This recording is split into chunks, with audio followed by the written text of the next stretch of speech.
YouTube. My name is Tom Mizzle. You're watching my channel, Mizzle14, and I'm here doing a review of Real Housewives of Potomac, Season 3, Episode 12, Can't Hide from the Green Eyes. So, let's jump right into it. Right, so the episode started when it ended was Giselle and Robin wanted to talk to Cameron. It's kind of like a intervention to Cameron and set her straight in their words and talk to her at an event because Cameron had an old gala event about her charity foundation for Alzheimer's. So when they arrived there, Giselle and Robin walked past Kendall because we thought she was saw Kendall and they was going to approach Cameron and all that stuff and something was going to happen between Kendall and Cameron, but that didn't happen. Giselle just walked past Kendall and Kendall's like, oh, she saw me and she didn't say nothing and everything. She just talking to everybody else. So when she went to see Cameron, she said, I want to talk to you. Cameron said, what's going on? We could talk afterwards. They said, no, we could talk now after like that. So Cameron said, no, we could talk after we eat and everything. We could talk later. She said, no. She said, no, we're not going to do this. We're not going to do this. So she got security to escort them out, Robin and Giselle, because Robin was there with Cameron. So they escorted her out and Giselle was like, oh my gosh, I'm glad she kicked out because I haven't get kicked out a long time. When we saw previews of past episodes, the season, she got kicked out several times because Giselle don't know how to act sometimes. So next day we went outside, Sharice came outside and there was Ashley there. And Sharice was asking Giselle why she came and why she wanted to talk to Cameron.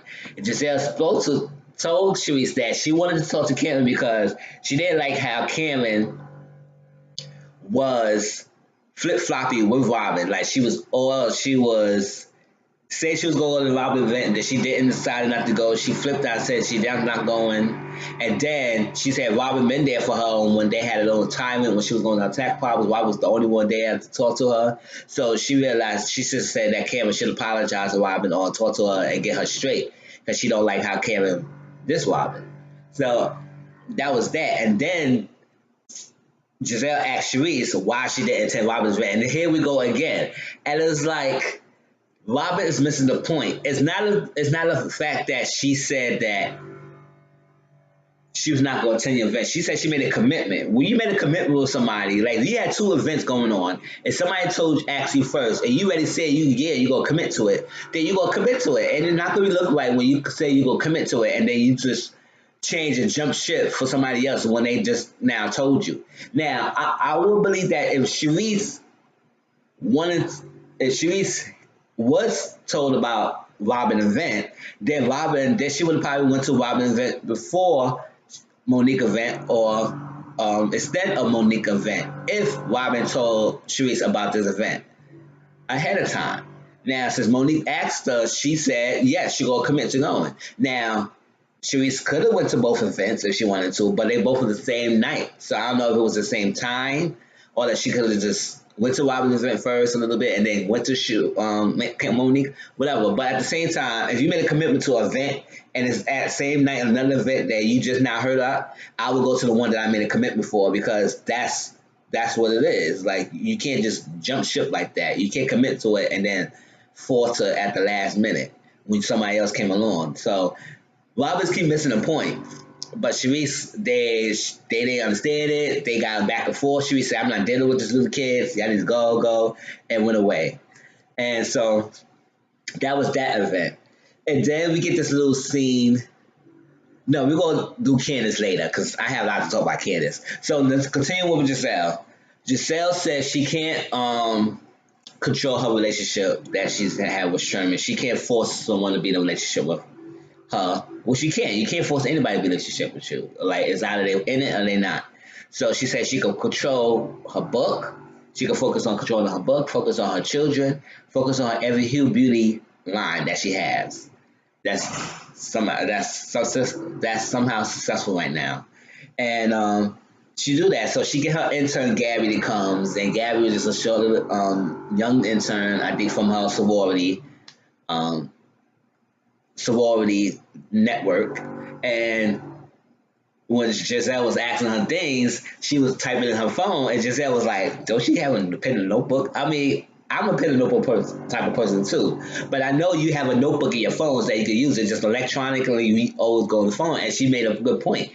Sometimes you go leave your pen and notebook and you lose it, but you always have your phone. So why not have the notes in your phone? And just I said, oh, you young people, like, yeah, it is. Technology is big these days now.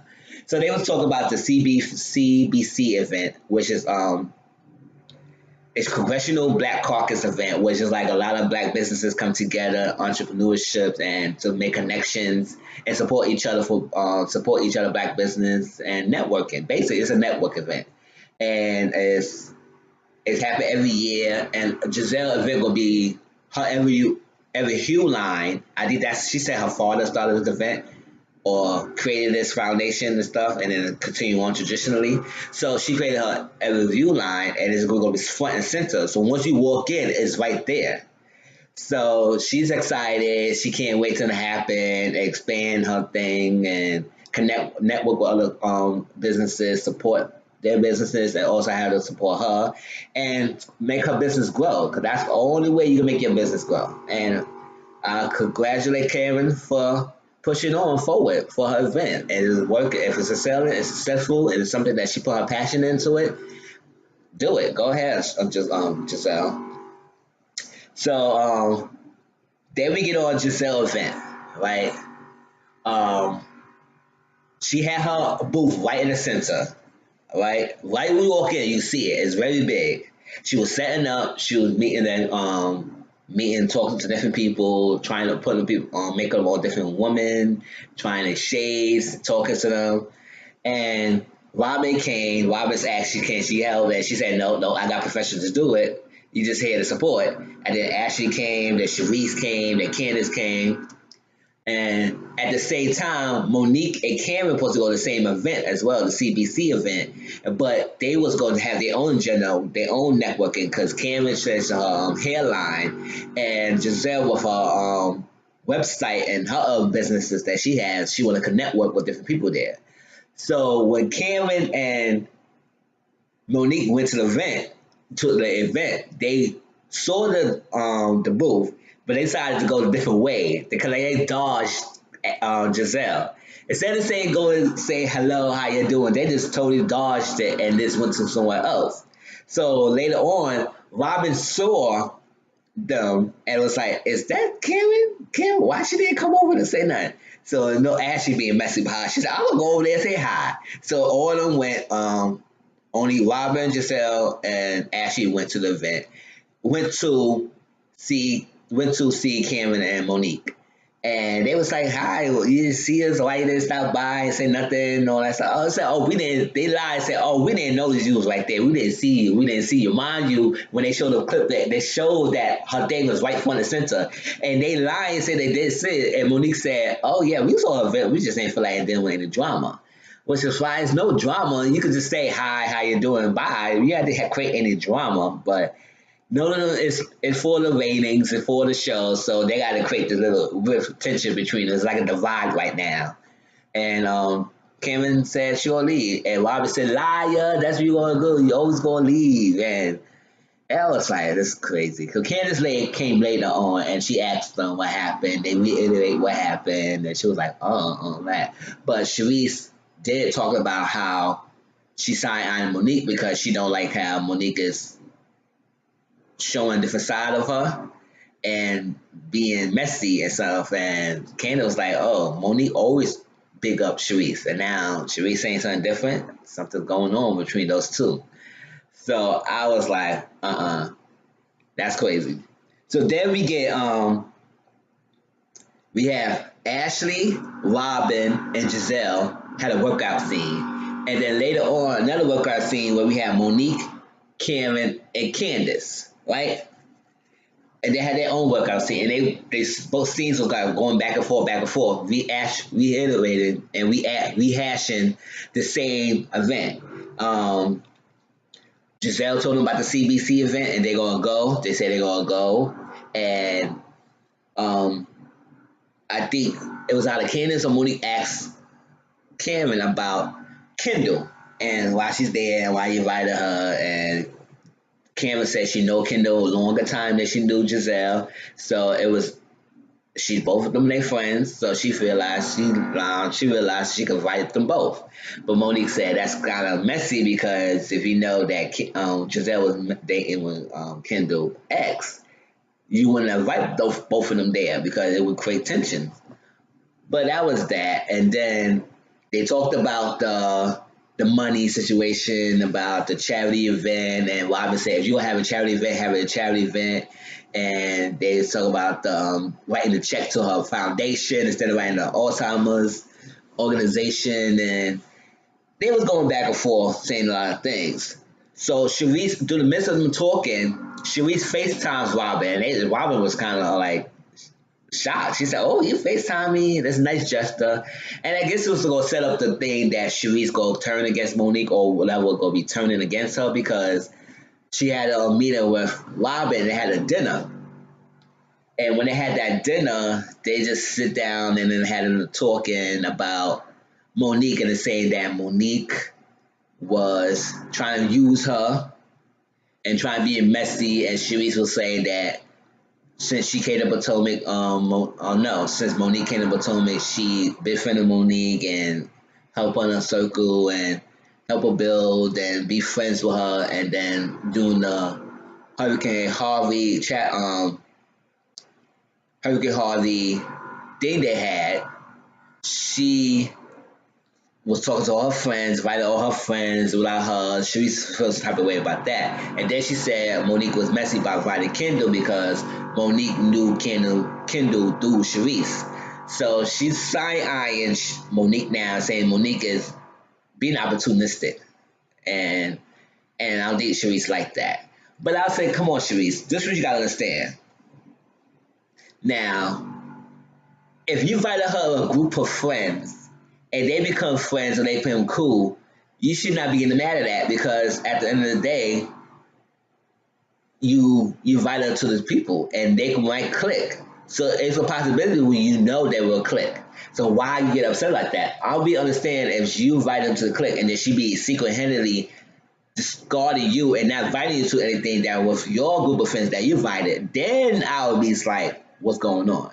But if you have an event and you know you will be there and you know Monique might most likely will connect with people that you haven't really introduced to her with and they will invite them too, it shouldn't be any problem because it will you still have that friendship, you still have that foundation and she still knows that that's your friends as well, so you can still build that bond, but don't create this with and saying that you don't like that she being messy or shady because she's finding all your friends. It's like that. If that's the case, you should have never introduced her to your friends in the first place if you never wanted Monique to connect with anybody.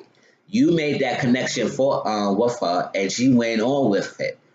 Now she's still inviting you to events that she still have her events with. So it's not like she's not inviting you. I understand if she didn't invite you and then you found out that she would have your friends there and not invite you even though you're the one who introduced her to your friends, then I would see a problem. But it's not a problem now. So I don't know. They just want to create this divide now. And it seems like it's like a clip going on. And it seems like not Ashley, it seems like Robin and Giselle want people to be on their team. So it's like they're trying to get more people on their team and forget about Monique and Cam and anybody else who's siding with them. Because right now, Ashley, let's go by Ashley. So that's what it is. Now we get onto Ashley, right? So Ashley had to sit down and she calls her uncle, Rodney. And she said that since her father was in her life, her uncle been there for her. It's like a father figure for her, which is nice. Like, it's good to have somebody in your family always there. But he said, she told us that he's going through some cancer thing and he's surviving and he's crazy. But he's at this point in the stage that he has this, he is no nonsense. So he will tell you the straight up truth, no filter. So you need that. You have somebody who will tell you, sometimes you need friends who will tell you the straight truth. Sometimes you have people who just want to sugarcoat things and let you tell you things that you want to hear. But sometimes you was like, I don't want that. I want somebody to tell me the honest truth and let me deal with reality. Either I accept it or I don't accept the truth that has been told to me. So she know her uncle will tell her that. So she told her uncle about Michael, about kids, and saying he being apprehensive for wanting kids, and he's saying that that he don't want to have his kids raised by Ashley the same way Ashley's mom raised her. And the uncle told Ashley straight up, he is full of shit. Which he is, because Michael is using that as an excuse for not wanting kids. And I don't understand why Ashley don't understand that. Like, I guess she's blinded. She don't want to think that he's not want to have kids. Well, when in reality, as it is, everybody's telling her he don't want to have kids. Which is that he don't want to have kids. He's an older guy.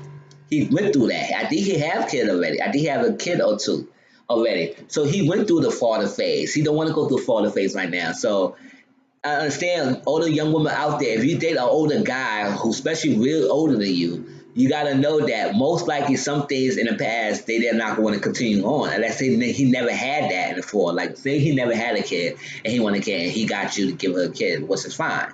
But if he had a kid and he went through all this crazy, he did his life story, and all he wants is somebody young, pretty thing next to his arm, and then there's that. Ashley's a beautiful woman. He's a young, beautiful girl. He could give her everything he wants. He could have good sex. He feel young again. So he gonna treat her as a trophy wife. That's what he said. It's a trophy wife. And she said, I want to know, kid. I just wait and see he want a kid. She said, why wait? No, why you think he will go back and when he already done it? He's not gonna wait. He doesn't want it. So it's either you accept it or you move on. And she said, wow, that's something. So later on, she had a dinner scene with luncheon. There was a luncheon with Candace, and they both talked about the same thing. And Candace told her the same thing her uncle told her, that he doesn't want kids. I mean, maybe you need to sit down and talk to them and have those issues with them. And but as she said, it's something I need to talk about and something I need to think about because I don't want to do that reality if I had to come to that. But she said, realize that she might not go on with this marriage because she know that was one of her things that she wanted. It was non-negotiable. If you don't want to have kids, that was a done deal. That's a deal breaker. But now she said Michael was treating her along. He said she would never have married him if she knew that he didn't want kids. But at the same time, I know he's not married and it's tough to get divorced now. But when he kept straightening you along, keep giving you different things, giving different excuses, acting different excuses, they actually should have dawned to you that he don't want kids. You don't have to wait for somebody to tell you. But sometimes it's good sometimes you don't realize things unless somebody else tell you, even though you know the answer is right there in front of your face. But hearing somebody else saying that to you from the outside, now you start realizing, oh, you know what? Maybe it is right. It was right there in my face and I never knew it. So I guess that's what Ashley needs to hear, that she needs to have people tell her that. And then Candace tell her about her wedding, that how Chris feel like he's neglected and she be like on wedding mode, which I understand when most females or whatever, when it comes to your first wedding and you want everything perfect, you want this, you want that, you become a little Brazilla. That's what they call them, Brazilla. And you become this little monster and then everything. But in Candace's eyes, she's doing way too much, but she don't need to do all that. But we get back with that. So that's that. Now let's jump into Candace because I got some words for Candace, right? So when we have Candace and Chris sit down and he was telling about the things she was doing the guest list or something and things that they don't need. She put a star next to it. He said, why put a star? Cross it out. We don't need it. She said, make a commitment. I can't commit to that. It's like Candace wants so many things for the wedding, but her budget doesn't match her ideals. It's not like you have you have all this money to spend on weddings, but I don't know why you just do that because you don't need to spend on that money for a wedding, Candace. And she said Chris is like a simple person. He don't want to have all that. He want a small, intimate kind of wedding. And that's how I feel. If I ever get married, I don't want an intimate, small kind of wedding. I don't want no large, lavish wedding, which is go out, see our budget, and then we come in debt or don't have the money when we get into marriage and for anything else. So he tell her that. He said, well, if you want more things like that, have you talk to your father. And she haven't really talk to her father because I remember a couple episodes back, Candace said, Candace's mother said she would dish out $100,000 but you can ask for your father for more because I think her father agreed to $20,000. She just said, can you get him to for like $30,000 more or something like that for more money? And she FaceTimed him and she was talking, trying to sweet talk him, and then she came about with the money and he just said no, he can't answer more. And he said I guess he said no because he said she said she would put this money up if her father would give more, and the father said I can't give you more. That's it. So Candace said she feels in the middle, in between those two, Now, in between those two, in regards to everything in her life. Now it comes to the wedding. Who gonna pay what? Who gonna put up more money? Who gonna put this money in? So between Candace's mother, her father, and their budget, Candace still want too much to exceed her budget, which is like ridiculous. She can't commit to cutting anything. She wants this, and that. I said, why you need all that? He said trees. I said, what the hell? What trees does she want? First of all, we find out she wants flowers in the ceiling. So I hope that's not the one thing she's talking about. And you talking about trees. I said, you want trees? Go outside, have a wedding outside. Find a venue where it's an outside wedding, and there's trees all around. So why you need? I was like, you know what, Candace?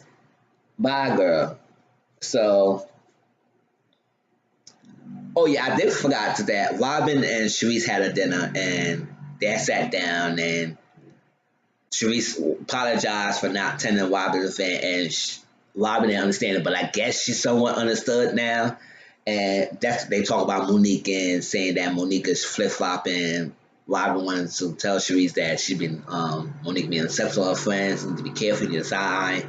And Sharice said, "Yeah, I'm going to be watching now. She playing games, and I'm not a fool." So that's that. So I forgot to mention that earlier. If I did, maybe I just read it. I'm just saying it again, basically. And as she said something to Candace and that luncheon scene that was interesting, she said nobody really cares about the bouquet of flowers and the little minor things. People only care about the bride, how she dressed. I guess the groom has how he dressed, the decoration, not the decoration, the food, and maybe the entertainment. People don't really care about the minor details like how you decorate the place and or this and that. Because at the end of the day, they're gonna talk about, oh, look at that bride. You see how she dressed and all this and entertainment was all right and this, that. They don't really talk about the flower arrangement. They don't talk about the chair arrangement, the decoration. They don't talk about a lot of other stuff like that. Not even that much of the food. I mean, people go to wedding to eat, but they don't really care if it's like a $400 plate or $200 plate, as long as they get some food and some drinks, whatever, if it's drinks there. So that's that. Now this last scene, Candace. Now, we saw the scene, it was 10 hours later, because after the CBC event, they had an after party, right? And after that happened, they went back in the house.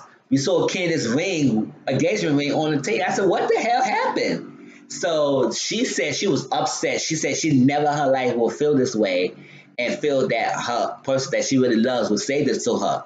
Now, I'm thinking he said some real outlandish shit. Like he said that he called her a bitch, he called her a hoe or something that you should never tell your fiance that or something like that. She got upset because he called her a freaking spoiled diva and a princess. I said, the way how you acting to us and the way how you showing us on TV, Candace, you acting like a princess. You acting like a little diva. You act like you spoil your brat. You can't get from under your mother. You use your mother money. Your mother don't treat you. Your mother still treats you like a child because you stepped on her money. You got half of the condo. She's supporting your business. So she going to treat you like a child because you're not a grown adult yet. So you is a a spoiled brat at in our eyes. And you act like a little diva-ish with this wedding that, no, I want this, I gotta have this and not that, I'm not bouncing. That's a diva. That's a diva attitude. That's nothing else you can say that. And to call him princess, you act like a little princess, girl. So to see her act like you so hurt that Chris said it, granted, yes, sometimes it is hard to hear from a loved one to say the things that you hear from other people saying that, because I guess it's hurt more because it's the loved one you really expect not to say that. But Chris said, I'm going to call you out when you get out of line. That's my job to do that. And I feel that because if it's your spouse and your spouse is getting out of line with something, you need to call them and check them and call them out. And if you can't have that and you can't have that open communication to check each other when they go out of line, then what kind of manners you gonna have to you? And for you to forget to give up your ring, like you gonna get so upset over this minor thing. Imagine when something major come along. How you gonna react, Candace? Because you gonna act like a spoiled child and go leave things. It seemed like this marriage should not happen because if you gonna put your ring, take your ring off of that, I wouldn't even marry you because and then you did some craziness because Chris told us that the reason why he said that because he said I guess he had to call a cab or something, and Candace asked him to hold his stuff, and he was trying to hold it, But he said he can't hold everything when he had a phone in hand. He had to make the phone call. So she asked her, "Can you freaking hold your stuff? And I can make a phone call." He said, "You can give it back to me after you finish, after I finish, but hold it." And she said, "Why?" And she said, "Oh, why?" I guess he said it was different. He thought he said why and to hold the bag, but she said it was why he didn't make the phone call for something. It was something else. And she said she asked him to hold the bag to go to the bathroom. I was like, if you have him hold the bag to go in the bathroom, and also ask him to get a cab, well, you can't do two things at one time, Candace. So can he just hold your stuff a little bit, let him make the phone call, you get the stuff back, and you go to your bathroom? And then for you to did this one thing and you took out your anger and text him about his deadbeat dad when you know that's like a sore spot for him. When anybody go low belt, low blow and go below the belt like that, that's like dangerous. Because if you know something that's a touchy subject and you go that below because you angry and you upset, that's wrong. And I can't deal with you for that. Um, I can't deal with you for that, Candace. I can't. I'm not gonna be able to exactly what she said because I think I forgot exactly what she said, but it seemed like you gonna be just like your deadbeat dad and all that stuff. And I said, that's stupid, Candace. That's really stupid for saying that. And it's like she said she apologized, but I don't think she really should say it with that. And she went and thing, and he said, "Oh, will you marry me? Put the ring back on." I would say, F that. I would say, F that ish. F that trick. I wouldn't even give her back a ring because you will take your ring off for that because he called you a diva. You act like a diva. That's what you are, Candace. So get over it. If you don't want to be called a diva and everybody's saying that, so then that means it's the truth. Oh well. I'll talk to you later. Hope y'all like my channel. Please like, comment, subscribe to my channel. I saw I went on a rant, but I had to get on Candace a little bit. And I'll talk to y'all later next week about Potomac. Peace.